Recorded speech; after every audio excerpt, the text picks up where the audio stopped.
Bismillahirrahmanirrahim. Assalamualaikum warahmatullahi wabarakatuh. Alhamdulillahi rabbil alamin. Tsumma alhamdulillahi rabbil alamin.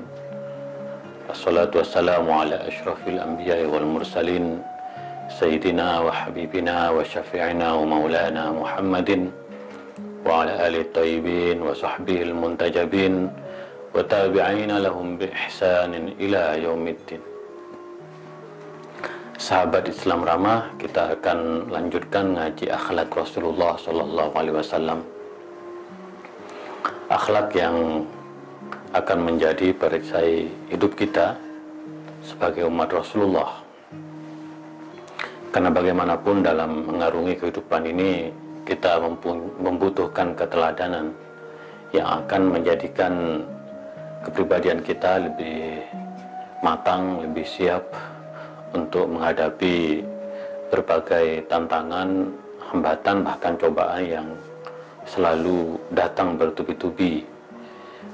Nah, oleh karena itu, kalau kita betul-betul memahami, menjiwai akhlak Rasulullah, insya Allah kita akan mendapatkan hidup ini jauh lebih baik, penuh optimisme dan tidak ada kegelisahan. Karena itu kita akan ngaji akhlak Rasulullah, karena contoh kita adalah Rasulullah, teladan kita adalah Rasulullah. Laqad kana lakum fi Rasulillahi uswatun hasanah.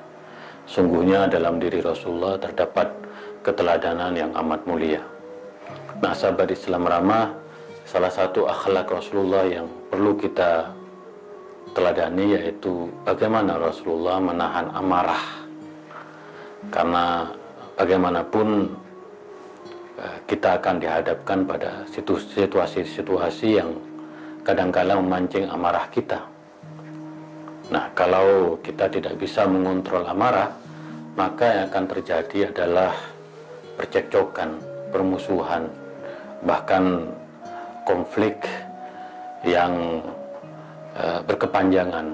Al-Imam Al-Jahid mengatakan bahwa yang membedakan antara manusia dengan hewan adalah dalam hal bagaimana menahan amarah.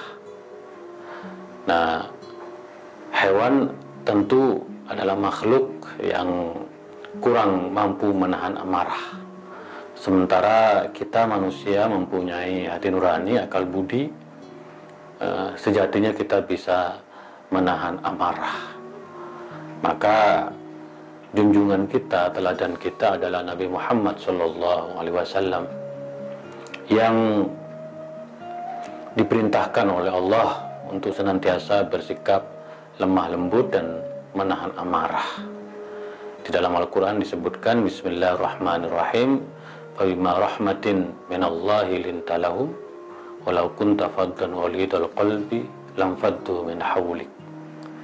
Jadi karena Nabi Muhammad sudah mendapatkan rahmat dari Allah yang sangat luar biasa, maka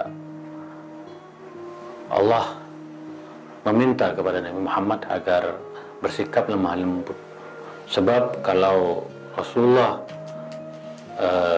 terus bersikap keras dan kasar atau meledak-ledak, maka orang-orang akan lari, orang-orang akan tidak ikut ajaran Rasulullah Sallallahu Alaihi Wasallam.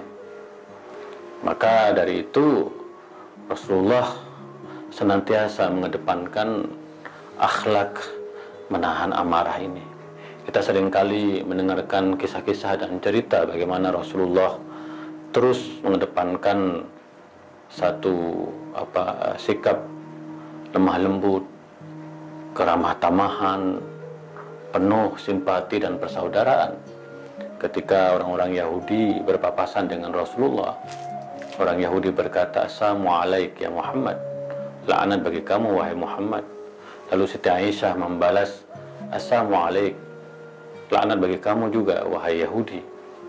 Lalu Rasulullah menegur Siti Aisyah, "Ya Aisyah, alaiki birrifqi fil umuri kulliha." Wahai Aisyah, hendaklah kamu bersikap lemah lembut dalam segala hal. Itulah Rasulullah. Ketika dicaci, ketika dilaknat oleh musuh-musuhnya, Rasulullah tidak langsung membalas dengan kemurkaan, dengan amarah. Rasulullah bersikap lemah lembut, menahan amarah, dan berkata kepada Sayyidah Aisyah, "Ya Aisyah, alaiki birrifqi fil umuri kullaha, wa ya Aisyah, hendaklah kamu bersikap lemah lembut dalam segala urusan." Maka menahan amarah itu menjadi penting sekali, karena amarah itu tidak menyelesaikan masalah. Alih-alih menyelesaikan masalah, justru yang muncul adalah satu situasi yang bisa digambarkan menyirami api dengan bensin. Maka akan muncul percekcokan. Disinilah saya teringat Gus Dur, dan ini menjadi slogan dari Islam Ramah TV. Islam ramah, bukan Islam marah. Karena Islam yang ingin kita ketengahkan adalah Islam yang ramah, Islam yang penuh kelembutan, Islam yang penuh toleransi, Islam yang penuh persaudaraan, penuh kedamaian, bukan Islam yang marah-marah. Dan kita melihat beberapa kelompok atau orang-orang yang bahkan mengaku sebagai keturunan Rasulullah, tapi ekspresi keislamannya adalah ekspresi kemarahan, penuh kebencian, penuh provokasi. Maka ini tantangan bagi kita semua untuk betul-betul meneladani akhlak Rasulullah SAW, yaitu perangai yang betul-betul penuh dengan kelembutan, bisa menahan amarah, dan memberikan keteladanan kepada orang lain.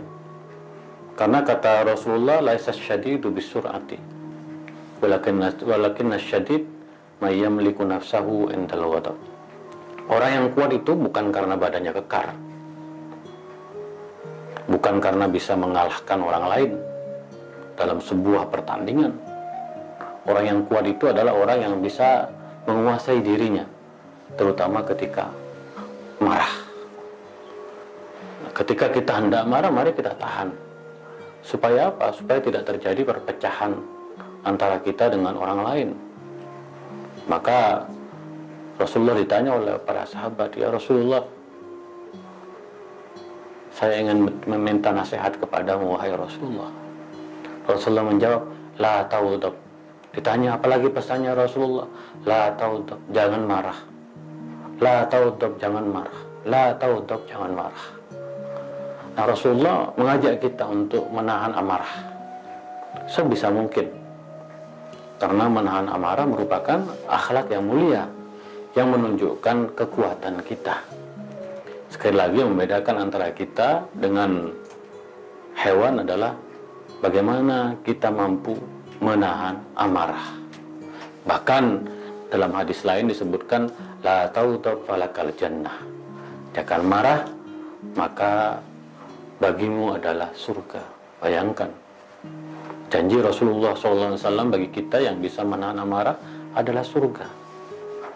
Nah, memang ini tidak mudah, karena dalam diri kita mempunyai 3 kecenderungan. Yang pertama adalah al-muyul asyahwaniyah, di mana ada kecenderungan-kecenderungan syahwat dalam diri kita, yang diantaranya adalah mudah marah, mudah terbakar api kebencian dan provokasi.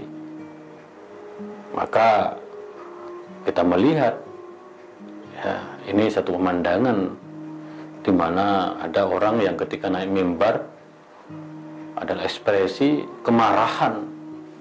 Memang ini sangat tidak layak, tapi karena ada al-mulul syahwaniyah, ada potensi kecenderungan syahwatiyah dalam diri kita yang mudah marah.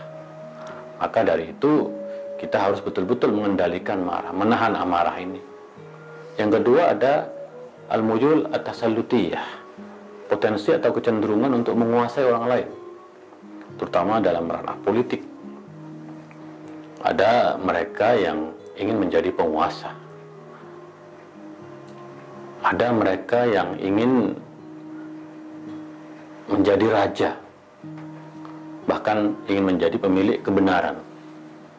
Karena dia ingin menjadi penguasa, ingin jadi raja, ingin jadi pemilik kebenaran, maka ekspresinya adalah penuh amarah, ingin menguasai, ingin mendikte. Ini juga menjadi satu tantangan bagi kita. Maka kalau ada orang yang terus marah-marah, menampakkan ekspresi emosi, ya ada kecenderungan dia ingin berkuasa. Yang ketiga kita sebut al-muyul asy-syaitoniyah, kecenderungan dalam diri kita yang itu adalah syaitoni, adalah perilaku dari setan. Apa itu? Mudah benci, mudah berseteru. Nah, ini tantangan bagi kita semua sebagai hamba Allah, sebagai umat Islam, untuk bisa mengendalikan potensi syahwat dia tadi, potensi menguasai, dan potensi kesetanan atau syaitani tadi itu. Maka Rasulullah selalu mengajak kita untuk menahan amarah. Man kaffa wadabahu satarallahu auratahu. Ini penting sekali, barang siapa yang bisa menahan amarah, maka Allah akan menutupi auratnya, akan menutupi aibnya. Jadi kita melihat, terutama kiai-kiai saya selalu belajar dan bangga dengan kiai-kiai saya atau guru-guru saya di Al-Azhar Mesir, bahkan guru-guru saya di tanah air ini, baik muslim maupun non-muslim. Saya selalu belajar bagaimana mereka mempunyai akhlak bisa menahan amarah. Dan ini sangat penting sekali, karena ternyata kata Rasulullah, barang siapa yang bisa menahan amarah, maka Allah akan menutupi auratnya. Dalam hadis lain disebutkan, man kafa wadabahu kafallahu anhu wadabahu. Maka barang siapa yang bisa menahan amarah, maka Allah akan terus mengendalikan dirinya dari upaya-upaya untuk menahan amarah itu. Jadi disinilah sahabat Islam ramah bahwa menahan amarah merupakan perangai yang sangat penting yang harus kita miliki dalam kehidupan kita, sehingga tatanan sosial kita lebih penuh dengan persaudaraan, toleransi. Dan kita melihat di media sosial terutama, begitu ekspresi kemarahan ini sangat luar biasa, mudah meledak-ledak, orang mudah tersinggung, dan tentu juga mudah dibenturkan oleh pihak-pihak yang memang mempunyai al-muyul at-tasalutiyah tadi. Orang-orang yang ingin mengais kekuasaan, yang punya ambisi kekuasaan, sehingga orang-orang berusaha untuk terus diprovokasi sehingga terjadi benturan bahkan konflik. Nah, kita lihat sekarang memang ekspresi-ekspresi amarah ini mulai muncul di media sosial, sehingga kita tidak bisa mengendalikan diri kita. Maka kata Rasulullah, la tautub falakal jannah, jangan marah, maka bagimu adalah surga. Allah sendiri memberikan pedoman bagi kita, itu fa'abillati ya ahsan faidalladhi bainaka wa bainahu adawatun kannahu waliyun hamim. Jadi ini prinsip dalam Al-Quran, idfa' billati ahsan. Kalau ada orang yang berbuat jahat kepada kita, maka kita harus membalasnya dengan satu perilaku yang lebih luhur, lebih baik. Dan kalau seandainya ada perseteruan atau permusuhan di antara kita, maka bangunlah seolah-olah kita itu dekat. Nah, ini memang tidak mudah. Bagaimana akhlak ini dianjurkan oleh Allah dalam Al-Quran, bahwa kita balas air tuba dengan air susu. Jadi membalas keburukan dengan kebaikan. Ini salah satu pegangan dalam hidup kita supaya kita terus membangun kehidupan yang penuh toleransi, penuh kedamaian, penuh persaudaraan. Nah, sahabat Islam ramah, maka dengan menahan amarah ini, insya Allah kita akan bisa mewujudkan Islam yang ramah, bukan Islam yang marah.